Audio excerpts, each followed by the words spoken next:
how I got involved in the space. I got involved the first time I got involved with the blockchain space was with Bitcoin. I was running a small investment, very small investment fund at the time, and we had heard just by through the grapevine, so to speak, from a friend of ours about this thing called Bitcoin, and so the co-founder of the fund and I took a trip down to the New York City Bitcoin Center, and back in 2014, there's a bunch of interesting people in the space there, so we just sort of fell in love with the entire vibe. Came back up to Boston and got heavily involved with the MIT Bitcoin Club. Met a bunch of really cool people there that inspired us to start something ourselves, and so we shut down the investment fund we had, and then 2014, 2015 timeframe, I started my first Bitcoin startup, and the first idea was really as simple as walking around to brick and mortar locations in our small town and asking shop owners if they wanted to accept cryptocurrency. And we said that it could give you an edge. And so we were a services company first, and then we sort of soon figured out that the software stuff was more fun, and that's where we ended up putting a lot of our time and energy into the second company we had. And then I guess I didn't really realize it then, but it was sort of a trade finance company on a micro level. So we were doing risk mitigation for e-commerce sites. So using Bitcoin smart contracts. I know that's not a term that's used often, but basically multi-signature transactions on the Bitcoin network to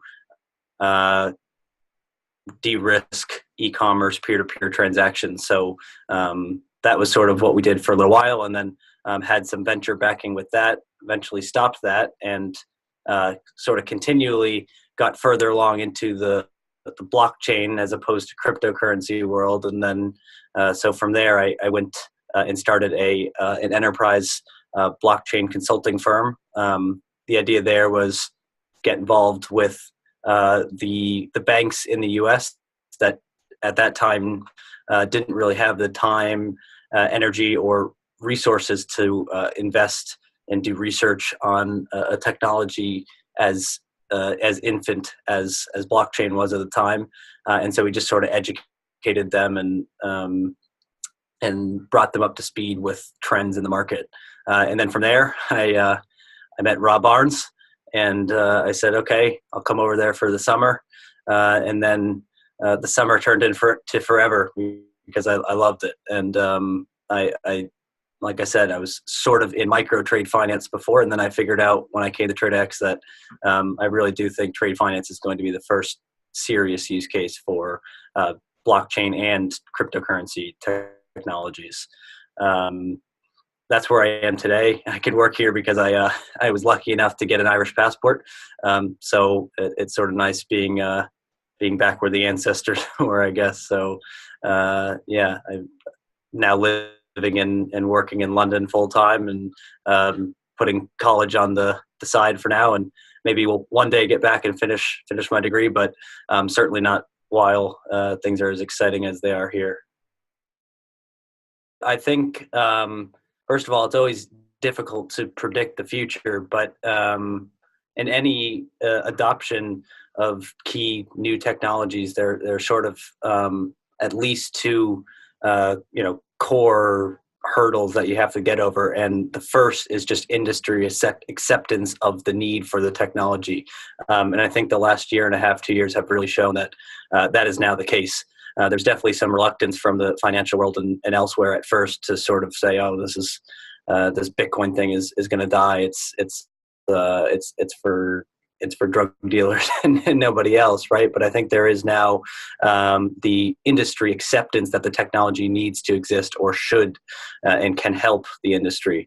So that's sort of step one. Step two now is getting the technology mature enough to make good on those promises that led to industry acceptance. And I think that is now much closer than we may have originally predicted. So I don't, like I said, I don't like predicting the future in terms of months and years, but I do think that before we see widespread adoption of blockchain, we'll see blockchain adopted in trade finance. I really do. The more I understand trade finance and the more I continue to learn about block technologies, the more I realize that it's an industry that's ripe for something like this. Blockchain is all about, as Dave says, coming to some agreement on truth, and that's important for a lot of industries, but it's really important for an industry that has by nature hundreds and thousands of completely distrusting parties that are not only different organizations, but they're operating different countries under different moral and legal laws. And so being able to let technology dictate the truth of a trade or the truth of ownership of some trade asset is really important for an industry that's as global reaching and as varied as the trade finance industry is.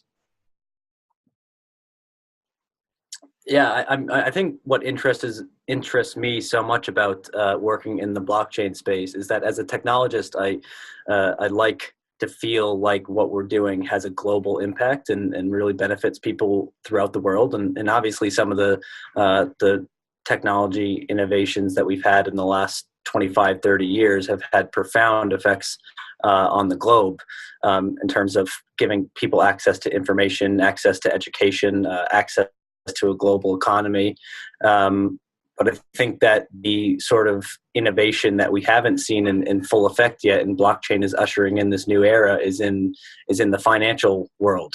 And honestly, if as a technologist you're like me and you want to see technology benefit the world, there's no better place to start than the financial world, and that's because the financial world really is the underpinning for everything.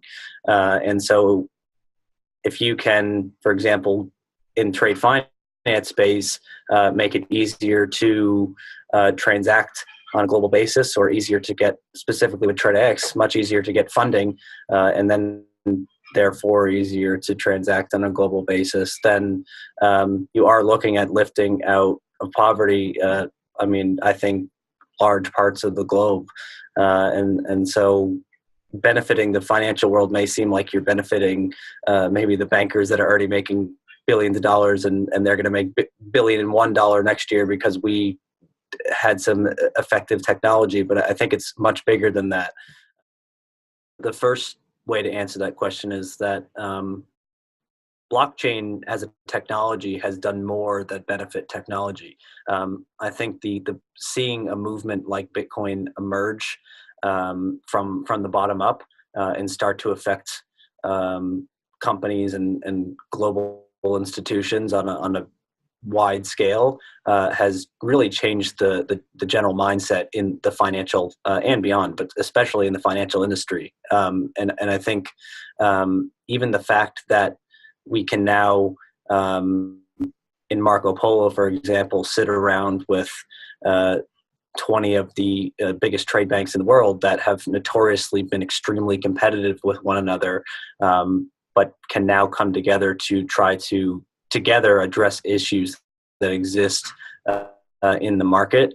I think that's because of things like Bitcoin that have come up from the ground and challenged the status quo. And so the world that is a part of that status quo has had to react, and they've had to come together and think about how they can better themselves as an industry. So that's regardless of what happens with the technology. I think that that's a fact of the matter today, and it has already had noticeable impacts on certain industries, because we have this mindset that there are clearly issues that exist. There are clearly sections of the population that don't have, or sections of the globe, I should say, that don't have adequate access to funding, et cetera. And we have to address these issues as an industry. So, that blockchain has already done that. I think it's brought people together to address issues.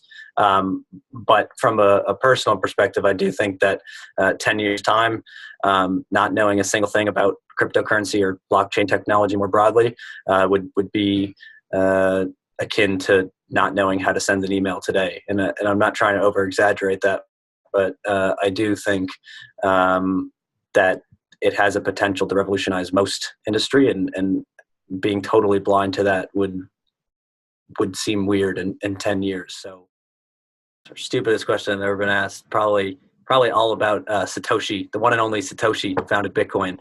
I've been asked if I am Satoshi, if I know Satoshi, or even if I'm actively working with Satoshi at TradeIX. Those are all serious questions that I've gotten from people. So it's he's still a mysterious person, and I am not, nor do I know Satoshi, unfortunately.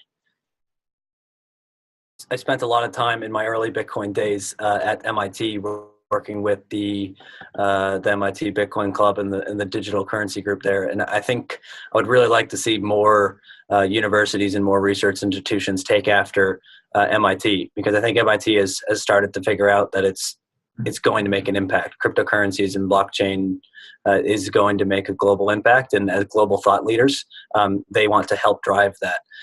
They've done a lot of work specifically around scalability. The digital currency group is doing a lot with the Lightning Network, and I think this in the entire space is one of the things we need to focus on more than anything else, and that's scalability issues. The first comment ever when Bitcoin was first released as a white paper, first comment ever was, great idea, won't scale. and that's still as true today as it was back in 2009. So I do think that we have to spend a lot more time and energy on searching for scalability solutions, and MIT is doing a good job of pushing that. And I would love to see other universities in the US and around the world sort of follow suit and just get more seriously involved in the space. And I would recommend scalability research, but just generally more investigation into both how the technology can improve, but also how is this going to make an impact politically and sociologically and otherwise, because innovations like this do change cultures and do change the world. And so we need to be cognizant of the changes that will come in addition to the technology too. And that's where thought leaders and universities can really help.